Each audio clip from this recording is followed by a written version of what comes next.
Students, आज जो है हम डिस्कस करेंगे वो है केराटोसिस ऑब्टुरेंस। हम डिस्कस कर रहे थे चैप्टर है डिजीज़ ऑफ एक्सटर्नल एयर। मैंने पहले आपको मैलिग्नेंट ओटाइटिस एक्सटर्ना करवाया, देन ऑटोमाइकोसिस हमने पढ़ा, उसके बाद हमने फ्रंकल पढ़ा, देन हमारी जो फोर्थ डिजीज़ है एक्सटर्नल एयर की वो है केराटोसिस ऑब्टुरेंस। ये भी एक्सटर्नल एयर की इंपॉर्टेंट डिजीज़ है। तो सबसे पहले हम इसकी डेफिनेशन देखते हैं। तो डेफिनेशन में बेटे क्या होता है, collection of pearly white mass of desquamated epithelial cells in deep meatus is called keratosis ऑब्टुरेंस।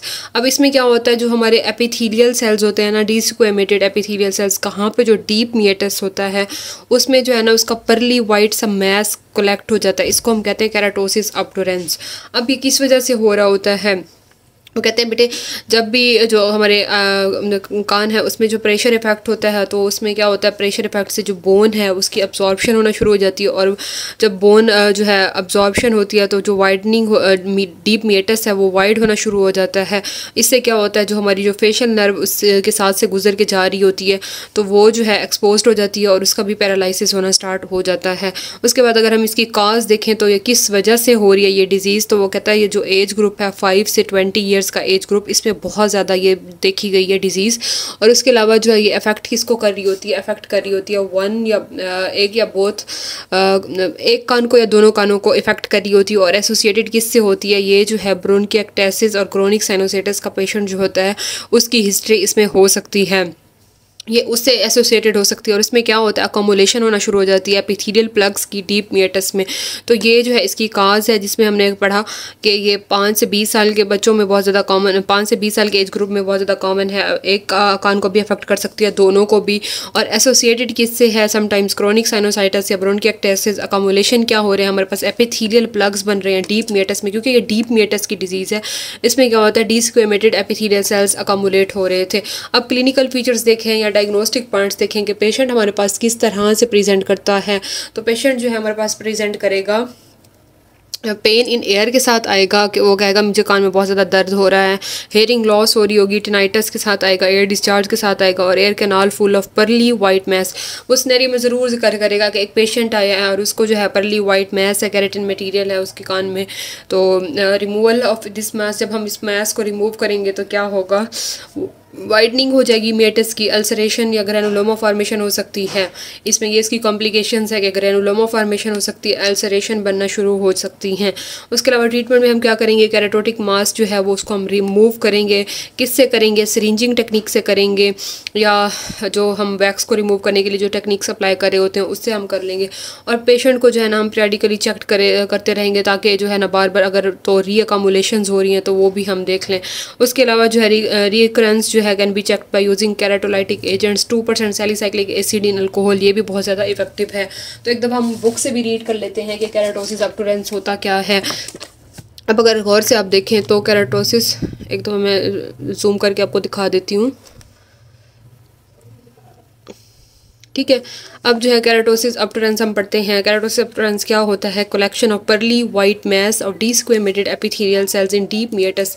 इसमें क्या डीप मिएटस में जो है पर्ली वाइट मैस बन रहा है, और किस वजह से, प्रेशर इफेक्ट की वजह से जो है बोन की अब्जॉर्प्शन बहुत ज़्यादा हो गई है और वाइडनिंग हो रही है डीप मिएटस की, ठीक है। अब एटियोलॉजी में अगर हम देखें तो क्या 5 से 20 ईयर्स के एज ग्रुप में बहुत ज़्यादा कॉमन है, और इसमें एसोसिएटेड है ब्रोंकिएक्टेसिस की हिस्ट्री और क्रोनिक साइनोसाइटिस की हिस्ट्री, ठीक है। ये सारे जो है इसमें बहुत ज़्यादा हैं।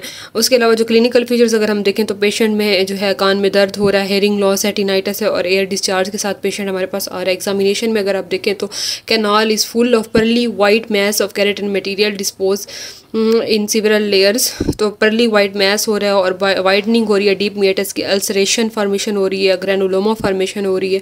ट्रीटमेंट में अगर हम देखें तो केराटोटिक मास जो है अदर रिमूव्ड बाय सिरिंजिंग या इंस्ट्रूमेंटेशन या secondary otitis externa periodically check. तो हमने मतलब कान को रेगुलरली चेक करते रहना है। उसके अलावा जो है हम केराटोलाइटिक एजेंट्स भी यूज़ कर सकते हैं, such as 2% salicylic acid in alcohol, ये भी बहुत ज़्यादा इफेक्टिव होती हैं। उसके अलावा हम एक और भी डिजीज़ डिस्कस कर लेते हैं, जिसमें जो है मोस्ट इम्पॉर्टेंट जो है ये भी एक्सटर्नल एयर डिजीज़ है जिसमें है मेनिंजाइटिस बुलोसा भी इसको कहते हैं। अब ये क्या है मेनिंजाइटिस, ये भी कभी कभार एमसीक्यू में पूछ लेते हैं। ये पेनफुल कंडीशन है characterised by formation of haemorrhagic blebs.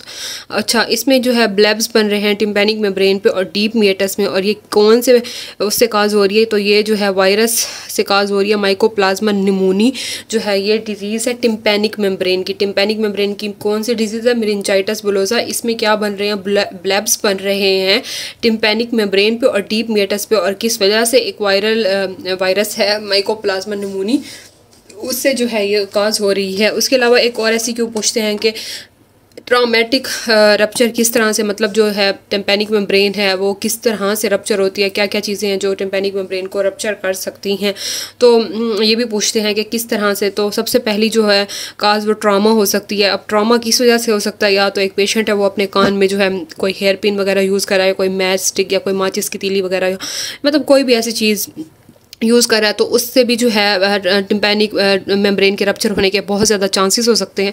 उसके अलावा अगर सडन चेंज हो रहा है एयर प्रेशर पे, मतलब किसी ने थप्पड़ मारा या किस करने से एयर पे, ठीक है, तो सडन एयर प्रेशर की वजह से भी जो है टिम्पैनिक मेम्ब्रेन रप्चर हो सकती है। उसके बाद प्रेशर बाय फ्लूइड कॉलम, अगर तो डाइविंग कर रहा है या वाटर स्पोर्ट्स हैं या कोई इस तरह से सी वेव्स हैं, तो उससे भी जो है हो सकती है। और उसके बाद जो है फ्रैक्चर ऑफ टेम्पोरल बोन, अगर तो टेम्पोरल बोन है वो फ्रैक्चर हो गई है, तो उससे भी जो है टिम्पैनिक मेम्ब्रेन रप्चर हो सकती है। तो 4 काजेज हैं, trauma, sudden change in air pressure, उसके अलावा जो है प्रेशर बाय फ्लूइड कॉलम और फ्रैक्चर ऑफ टेम्पोरल बोन।